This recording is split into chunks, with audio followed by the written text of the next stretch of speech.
Assalamualaikum warahmatullahi wabarakatuh. Saya Ardi Mustafa dengan NIM 1249220051. Video ini saya buat untuk memenuhi salah satu tugas dari mata kuliah makroekonomi.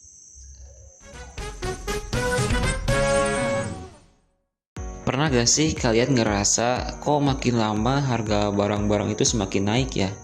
Ketika saya waktu SD dulu pada tahun 2012-an, harga bakso di mas-mas pinggir jalan tuh itu sekitar Rp5.000 atau bahkan lebih murah lagi.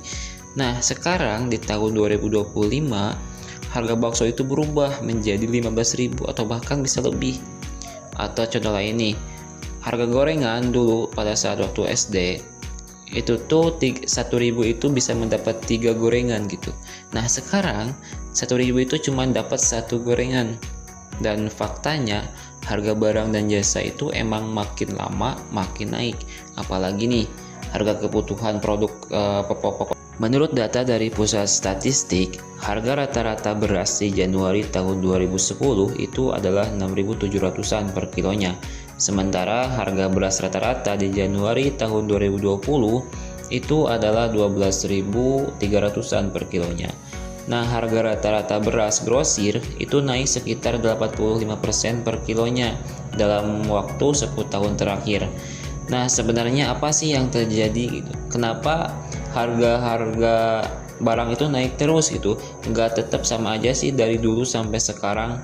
Nah, pada video kali ini saya akan coba bahas nih tentang fenomena kenaikan harga barang dan jasa yang kita alami sehari-hari. Jadi gini nih, dalam ilmu ekonomi, fenomena ini tuh dinamai dengan inflasi. Nah, inflasi ini tuh sering diartikan sebagai fenomena kenaikan harga barang dan jasa secara umum yang terjadi secara terus-menerus. Kalau kita lihat dari kacamata kenaikan harga doang, mungkin kita mikir, kok harga-harga barang itu bisa naik barengan ya? Apakah para pedagang ini diam-diam janjian buat naikin harga barangnya masing-masing?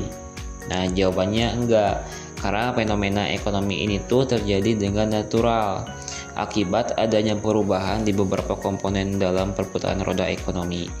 Nah, selain terkait dengan kenaikan harga, inflasi ini tuh juga bisa diartikan sebagai penurunan dari nilai uang kita. Simpelnya nih, barang atau jasa yang bisa kita beli dengan uang 100.000 pada tahun 2010 itu tuh nggak sama dengan apa yang bisa kita dapetin dengan jumlah uang yang sama di tahun 2025. Oh ya, inflasi itu juga biasanya diimbangi dengan kenaikan-kenaikan barang atau gaji karyawan setiap tahunnya. Misalnya nih, upah minimum di Bandung tahun 2010 itu cuma 1.118.000. Tapi 15 tahun kemudian di tahun 2025, upah minimum di Bandung tuh udah naik nih sampai 4.400.000-an per bulannya. Nah, banyak orang yang salah mengartikan bahwa kenaikan barang setiap tahun ini adalah cerminan dari ekonomi yang buruk. Padahal, sebetulnya nggak juga. Dalam konteks inflasi, gak cuma Indonesia doang nih yang mengalami inflasi. Negara-negara lainnya juga mengalami inflasi dan bisa dibilang inflasi ini merupakan fenomena yang wajar dan umum terjadi. Apalagi nih negara-negara yang dianggap paling maju dari segi ekonominya, misalnya Jerman, Amerika, Jepang, Singapura, dan lain-lain, itu pun mengalami inflasi. Nah, inflasi ini tuh biasanya dinyatain dalam bentuk persentase. Di Indonesia sendiri, data inflasi ini tuh dirilis oleh Badan Pusat Statistik atau kita kenal dengan BPS. Jadi BPS itu bakal memonitor pergerakan harga barang dan jasa di setiap bulannya. Yang dimonitor tuh macam-macam ya, mulai dari harga-harga kebutuhan, perumahan, listrik, pendidikan, kesehatan, transportasi, bahan bakar, sampai rekreasi. Nanti nih BPS juga yang akan mengolah datanya sampai didapat berapa sih angka inflasi di Indonesia.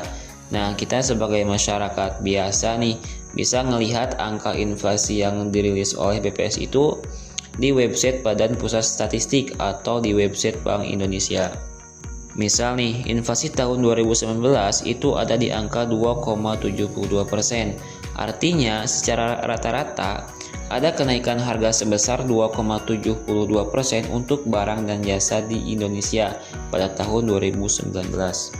Inflasi atau kenaikan harga ini tuh tidak selalu dipicu oleh kebijakan pemerintah atau lembaga tertentu doang, tapi bisa juga terjadi secara natural, yang proses itu dilakukan tanpa sadar ya oleh kita semua sebagai pelaku ekonomi.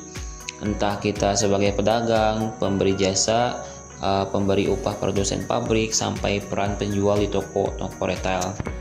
Sekarang kita akan bahas nih, apa sih penyebab terjadinya inflasi? Oke, dalam ilmu ekonomi, penyebab terjadi inflasi itu kompleks banget. Tapi saya akan coba ini jelaskan penyebab ini dengan cara yang paling sederhana. Di sini saya akan membahas 4 hal yang bisa menyebabkan inflasi. Yang pertama adalah permintaan dan penawaran, yang kedua adalah peningkatan biaya produksi, yang ketiga adalah peredaran uang, dan yang terakhir adalah impor barang. Oke, sekarang kita mulai dari faktor permintaan dan penawaran. Demand itu adalah permintaan, sementara supply itu adalah penawaran.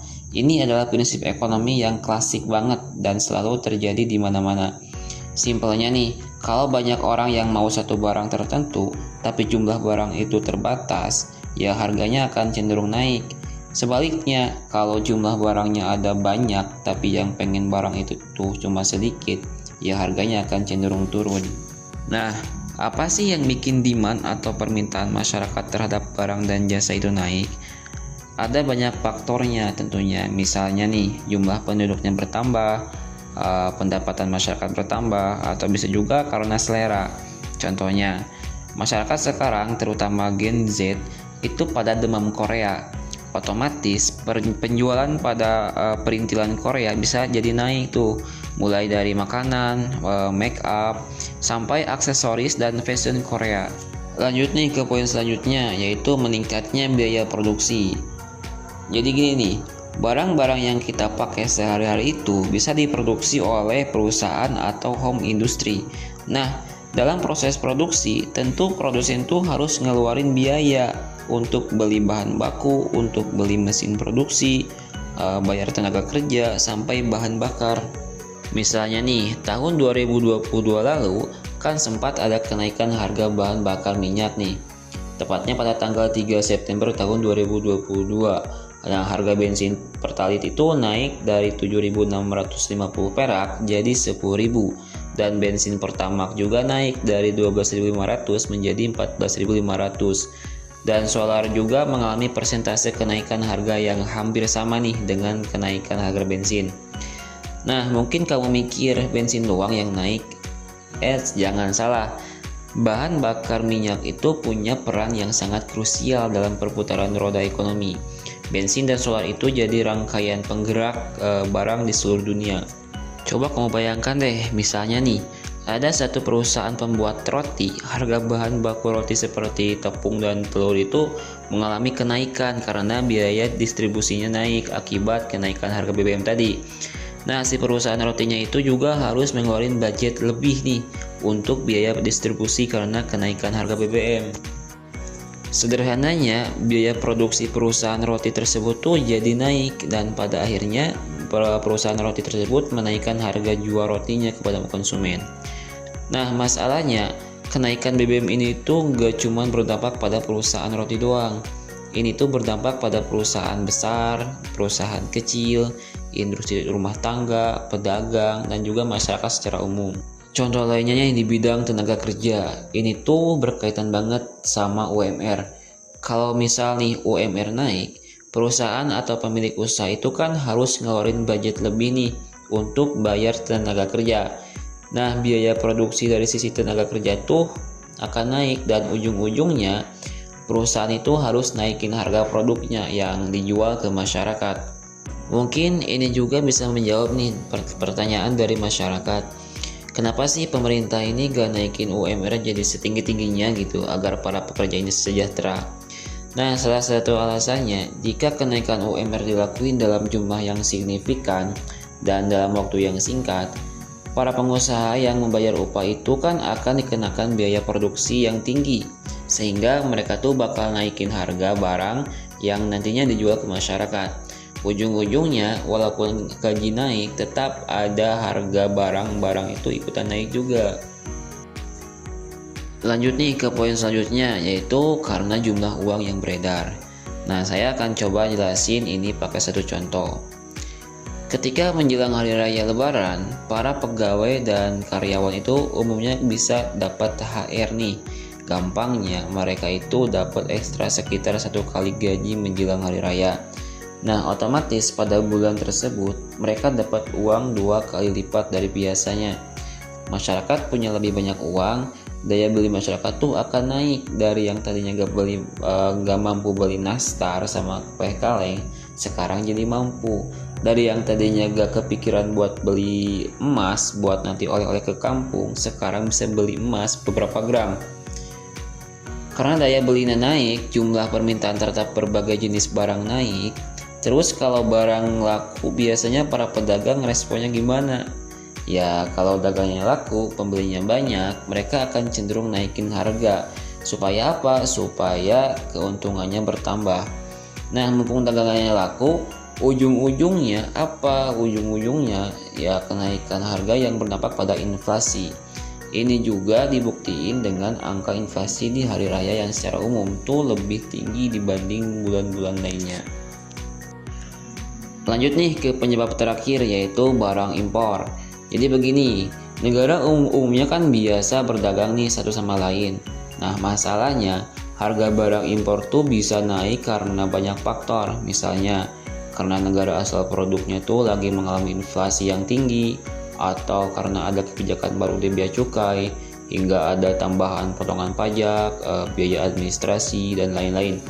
Nah, kalau para importir dari Indonesia aja dapetin produknya yang mahal, ujung-ujungnya apa? Ujung-ujungnya para importir ini tuh ikutin naikin harga jual barangnya ke para konsumen Indonesia.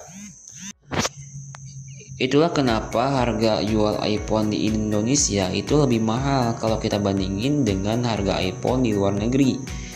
Nah, hal ini juga berlaku pada impor bahan baku industri.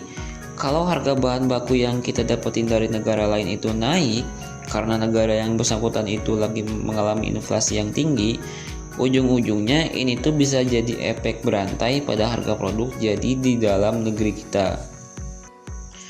Inflasi itu bukan cuma bisa disebabin sama kondisi dan kebijakan yang ada di dalam negeri doang, tapi inflasi ini juga bisa terjadi karena pengaruh dari luar negeri.